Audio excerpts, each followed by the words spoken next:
Hello à tous, j'espère que vous allez bien et bienvenue dans une nouvelle vidéo. Aujourd'hui, on se retrouve pour le book haul du mois de mai et il y a certains livres que j'ai eu achetés aussi au mois d'avril et que je ne vous ai pas montré, il me semble. Donc ce petit book haul est assez... voilà, il n'y en a pas deux ou trois. Mais je suis raisonnable, c'est un peu plus étalé que prévu, voilà. Bien évidemment, et comme d'habitude, je les pioche non pas par ordre de préférence, mais par ordre de tas. Voilà. Le premier que j'ai à vous montrer, c'est La vallée de l'abeille noire de Yvelli. C'est un essai chez Actes Sud, collection Babel. Il est trop beau. Ce livre, il m'a été offert avec celui-ci que je vous montre juste après par une de mes meilleures amies, Léa, à une période où j'allais pas au top du top. Du coup, elle m'a fait ce petit cadeau avec 2 livres de poche. Elle m'a offert celui-ci parce qu'évidemment, ça parle d'abeilles et si vous me suivez depuis un moment, vous savez que je suis aussi apicultrice avec mes parents à côté. Et du coup, voilà, elle savait qu'en prenant ça, c'était une valeur sûre. Et c'est fort vrai car je suis déjà à la moitié de ce livre. Je fais des liaisons à peu près tous les mots possibles de cette phrase. On n'est pas sur une histoire, on est sur un essai sur ce livre-là. On est sur un essai sur la vie des abeilles, sur comment est construit une ruche, comment on récolte, etc. etc. Mais version l'apiculture d'autrefois, l'apiculture de base, du début si je puis dire, et surtout de l'abeille noire qui est une abeille assez rustique et du coup des ruches qui sont des ruches troncs, donc pas du tout les ruches qu'on utilise maintenant que les apiculteurs un peu plus conventionnels, classiques utilisent de nos jours. Et du coup bah, c'est vachement intéressant de découvrir tout ça, et en plus il y a des petites images, enfin des images, il y a des illustrations, je voulais vous en montrer, évidemment j'en trouve pas, voilà, dedans, qui sont super chouettes. Parfois il y a des petites abeilles au coin des pages, parfois il y a des petits dessins, enfin franchement c'est cool. Oui, il y a une question d'Annette qui est glissée dans ce livre. Donc celui-ci, en cours de lecture actuellement, je vous en parle très bientôt, je vous en ai déjà un petit peu parlé sur Insta, j'aime beaucoup. Donc merci Léa. Et j'en continue mon merci Léa avec le deuxième qu'elle m'a offert, qui du coup était son premier choix aussi. C'est L'intrigue à l'anglaise de Adrien Goetz, je pense qu'on dit. Une enquête de Pénélope, et ici c'est chez le livre de poche. Ici on va suivre Pénélope Breuil qui du coup est une conservatrice du patrimoine et qui travaille dans un musée. Elle s'ennuie de ouf dans son métier, franchement elle trouve le temps long, jusqu'au jour où sa directrice va être victime d'une tentative de meurtre. Et du coup, entre temps il y a des fragments de tapisserie qui étaient conservés dans ce musée qui ont été mis aux enchères, et Pénélope elle va être chargée par le directeur du Louvre de mener discrètement une enquête, et du coup elle va devoir jouer un petit peu les détectives et reconstituer l'histoire de cette tapisserie et peut-être le lien avec la tentative de meurtre de l'autre personne. C'est très intriguant, je sais pas comment ça va être relié ces deux trucs là, ça me donne très envie. Il y a des petites phrases en dessous, cette comédie policière mêle avec humour, art et politique, à l'image de Guillaume Conquérant des terres saxonnes, André Goetz ravit son lecteur avec brio. Et ça a été très recommandé par la libraire, et ça a été, ce livre a reçu le prix Arsène Lupin. Donc franchement, ça me questionne. C'est écrit relativement gros, pour autant c'est un beau petit livre. Donc je pense que là, dès qu'il va se mettre à faire beau, ça va être mon petit livre glissé dans le sac à main, pépite. En allant au travail tous les matins, je passe à pied devant le conservatoire, et devant le conservatoire, il y a aussi une boîte à livres où il y a des livres pépites. C'est une toute petite boîte à livres, mais en vrai, on trouve une variété de livres qui tournent et qui tournent, enfin il y a vraiment beaucoup d'échanges dans cette boîte à livres, et souvent le matin je jette un œil comme ça vite fait de loin, et quand je vois qu'il y en a plein de nouveaux, bah, je jette un œil d'un petit peu plus près. Et j'ai trouvé 2 petits livres dans cette boîte à livres. J'ai trouvé Le café du bout du monde de John Strelecki, j'espère qu'on dit ça comme ça. C'est chez Le Duc Poche et il y a écrit que c'est le roman initiatique pour trouver le sens à votre vie. Vous savez que j'aime beaucoup les essais, vous savez que j'aime beaucoup les romans sur le type, sur la thématique du développement personnel, et je me suis dit, ça doit être dans la thématique. Ici, il y a écrit qu'il y a inclus un guide pratique pour retrouver le sens de sa vie. Ça m'intrigue, par contre lui pour le coup c'est écrit vachement gros, il y a plein d'espace, c'est des mini-chapitres et tout.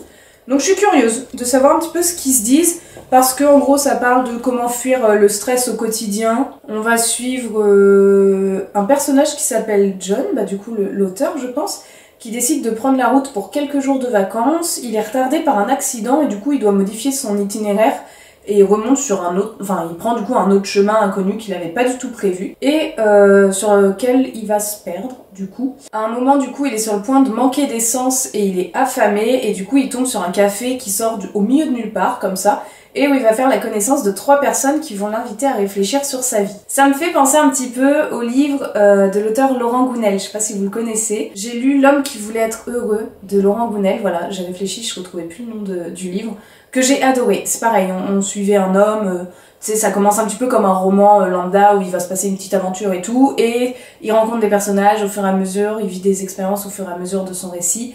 Et en fait, ça fait réfléchir sur le sens de la vie, sur les décisions et ce genre de choses. Et ça, j'aime beaucoup. Donc quand j'ai lu ce petit résumé, je me suis dit, tiens, ça m'intrigue, ça m'intrigue. Comme il est tout petit, en plus, me dit, c'est pas mal. Et si ça me plaît pas de ouf, et ben après, je le remettrai en boîte à livres, c'est pas grave du tout. Dans cette même boîte à livres, j'ai trouvé Et le désert disparaîtra de Marie Pavlenko. Et ici, c'est chez Flammarion. Hop. Flammarion jeunesse. Donc ici, on est sur un roman qui est un peu plus destiné à un public plus jeune. Pour autant, la thématique me branche et parfois les romans ados me plaisent vachement bien. Ici, on est vraiment sur la thématique de l'écologie. Je pense que le titre vous le dit. On va suivre Sama qui vit dans un monde qui pourrait être bientôt le nôtre. La vie a quasiment complètement disparu de la Terre et en fait, il y a du sable partout. Le sable a complètement recouvert la Terre. Donc on va suivre Sama et du coup son peuple qui est un peuple nomade qui est parmi du coup les derniers peuples vivants sur cette Terre. Et eux, le truc, c'est qu'ils traquent les derniers arbres et ils vendent leur bois pour survivre. Sama, elle, son rêve, ce serait d'être chasseuse, elle aussi, sauf que c'est une charge d'homme, et comme c'est une femme, elle n'a pas le droit d'être chasseuse, sinon c'est pas drôle, bien évidemment. Et du coup, un jour, malheureusement, elle va désobéir et elle va suivre des chasseurs. Sauf que en suivant ces chasseurs, Sama, elle va finir par se perdre dans le désert, et quand elle va se perdre, elle va faire une rencontre qui va peut-être changer le cours de son destin. Lui c'est encore pire que ceux d'avant les gars, on est sur un jeunesse, on est sur un ado, autant vous dire il y a 3 mots par page et il y a des marges de 3 km carrés. Donc ça va se lire, mais vraiment c'est une dinguerie.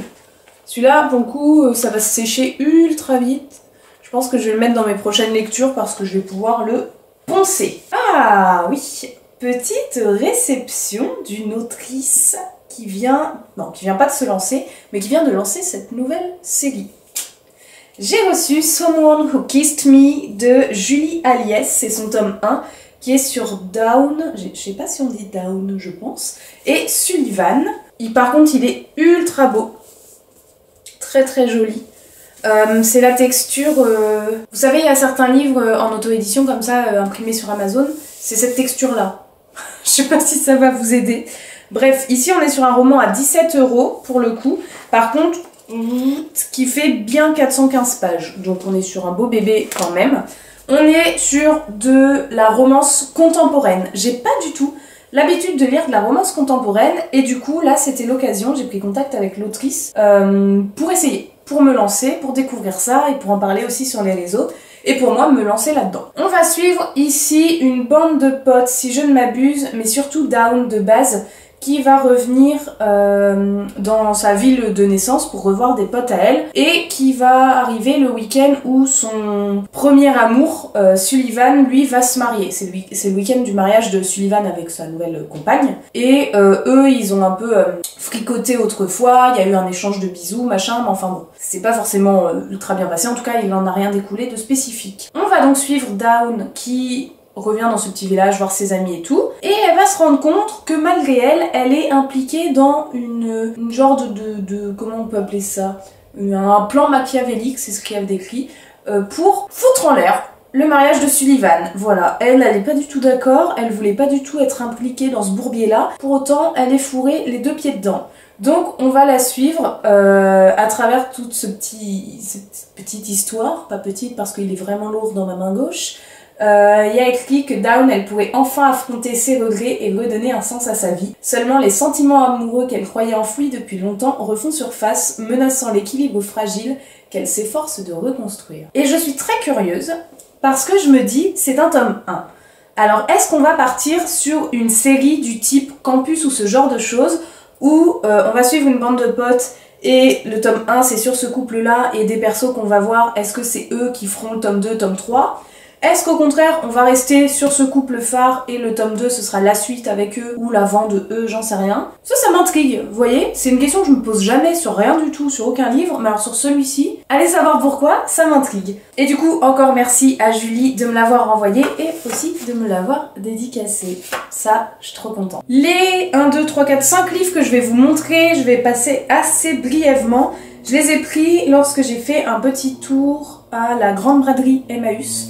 Et je me suis dit que je vous les avais déjà montrés, mais j'ai regardé vite fait mes vidéos et il me semble pas du tout. Du coup, à la braderie Emmaüs, j'ai trouvé... Ah, ça je déteste, c'est les fausses étiquettes qui sont imprimées dans le truc. Les bras de Morphée de Yann Bécu chez Pocket. À quoi ressemblerait le monde si l'on dormait 20 heures par jour? C'est de la science-fiction, autant vous dire que ça m'intrigue fortement.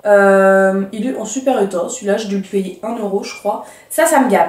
Ici, on est dans un futur proche où on veille en moyenne 4 heures par jour à cause d'un étrange virus du coup. La routine du coup elle a forcément l'allure d'un sprint, que ce soit la vie perso, la vie pro ou autre. On va suivre Pascal Frimousse, qui est un ex-professeur de français et qui lui veille 12 heures, donc il est une perle rare dans toute cette société, mais à dormir si peu quand le reste de Prague sommeille, on s'ennuie ferme.